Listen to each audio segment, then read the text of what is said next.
In today's NBA, the most talked about rookies are the ones that get the most minutes, as they should be. Guys like PJ Washington, Kendrick Nunn, Ja Morant, Rui Hachimura. These guys right now are everyone's favorite to be Rookie of the Year, with Ja Morant the heavy favorite to lead the pack, being that Zion is out. And these guys rightfully deserve all the praise they're getting. They're averaging about 30 minutes per game and absolutely making the most of it. But there is one rookie who is often forgotten in this conversation, averaging about 18 minutes per game and is playing absolutely out of his mind right now. And that rookie's name is Matisse Thybulle of the Philadelphia 76ers. Ah yes, young Matisse has quite the story. He was born in Scottsdale, Arizona, and moved when he was 2 to Sydney, Australia. When he was 7, he moved to Washington, a suburb east of Seattle, and was a 4- and 3-star recruit in high school and chose to play basketball at the University of Washington. Matisse balled out for 4 years at Washington, taking home plenty of awards, especially on the defensive side. In his 2017-2018 season, he won the Pac-12 Defensive Player of the Year, and a year later, the 2018-2019 season, he won the Naismith Defensive Player of the Year award, basically meaning he's the best player in the country defensively. The Chase Young of Washington, basically. He led all Division I players in steals and broke the single-season record held by some scrub named Jason Kidd. He was top 10 in blocks in the country and had the most steals in Pac-12 history, passing some other scrub named Gary Payton. Matisse graduated from Washington and entered the draft. The Sixers entered the 2019 draft with the 24th overall pick and the 33rd overall pick, which they traded to the Celtics after they drafted Thybulle. When interviewed on stage by ESPN after he was selected, Matisse gave a very heartfelt and moving tribute to his mother, who had passed away from leukemia in 2015 before Matisse even entered college. Thybulle's mother, Elizabeth, who was a celebrated physician, volunteer, mother, and wife, passed away from leukemia in 2015. Matisse very poetically credited her toughness and tenacity all throughout her life, especially up toward the end, as a main reason for why he is where he is today. Now, as far as the pick, it was met with some mixed reaction from Sixers fans. Obviously, the Fultz for Tatum trade, as well as another pick, still left a bad taste in a lot of fans' mouth, as most Sixers fans probably would have preferred trading less picks for more picks rather than more picks for less picks, something that general manager Sam Hinkie, former general manager might I say, did so well. A lot of Sixers fans just wanted Carson Edwards because he had meaty thighs or some shit. As for me, I was looking for some sort of sign or indication of how this pick might go.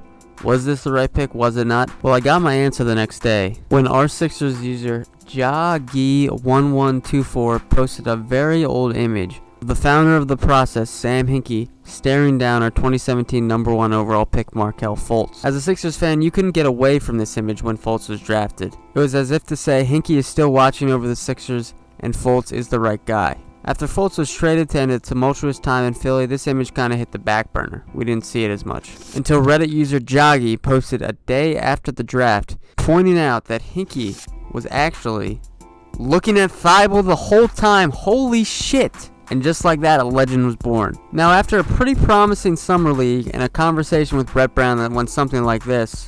You guard. You're good people. Thank you. That's the foundation of everything. He got off to a somewhat slow start to his rookie year. On the opener, he was faced with the task of guarding Kemba Walker in some spaces, and he actually did alright for his first game in the NBA. He showed a lot of promise. But his shot just wasn't there. He wasn't shooting efficiently, and that's why Furkan Korkmaz got his minutes very early on. But since that first month or so to start the season, Thybulle has played out of his mind. Now, don't get me wrong, he's surrounded by a lot of good pieces and only plays 18 minutes per game, but he is showing that he can be a very good 3-and-D player in this league. Obviously, the defense isn't surprising, being how good he was in college, but he is still impressing a lot of people. He's averaging 1.4 steals per game and 0.7 blocks per game, again on only 18 minutes. So you double that, that's what he averaged per 36 minutes. Very impressive. His fouls and his willingness to bite have gone down. He's gotten more efficient, he's gotten smart, his awareness has gone up since he started playing, and that showed in the second meeting he had against Kemba Walker, where he shut him down defensively. When Walker was guarded by Thybulle, Walker only went 3 for 9 from the field, with 2 blocks from Thybulle and 1 turnover. Thybulle just kind of reminds me of a rabid dog on defense. He doesn't get tired and he will chase after and take anything. If he was an MMA fighter, he'd be Tony Ferguson, a guy who isn't afraid to get in the trenches, get dirty, take on anyone, and get the job done. Now on offense, where he struggled early, he is now shooting the lights out. He is top 5, that's right, top 5 in 3-point percentage in the league, one above JJ Redick. Now he only averages about 2.2 3-point attempts per game, but still that's pretty impressive. He's playing so well, naturally he's being given more minutes and he's coming more and more into his role. As a Sixers fan, it's hard not to compare him to Robert Covington, a very efficient 3-and-D guy. Thybulle's playing so well, he ought to shoot much higher. If this is only the beginning, he could get a lot better. The stats indicate the Sixers do win more games when Thybulle's on the court. In games where Thybulle plays 16 minutes or more, the Sixers are 14-2, and in games where he plays less than 5 minutes, the Sixers are 1-3 fat losses. He's played over 25 minutes in 5 of the last 6 games. The one time he didn't, he also had a stomach infection, so that may have been it. But he's getting more minutes and he's playing much better. If he's not on your radar now, he should be. And of course the city of Philadelphia loves him. Philly is naturally attracted to a blue-collar, bring-your-pail-to-lunch guy like how Thybulle is playing. The hustle, the energy, the heart.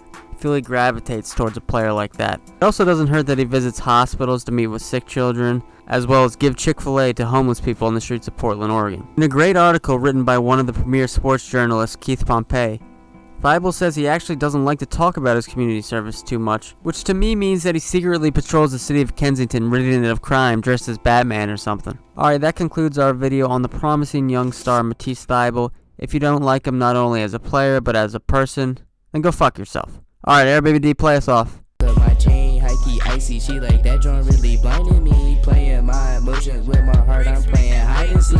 Fuckboys really doubting me.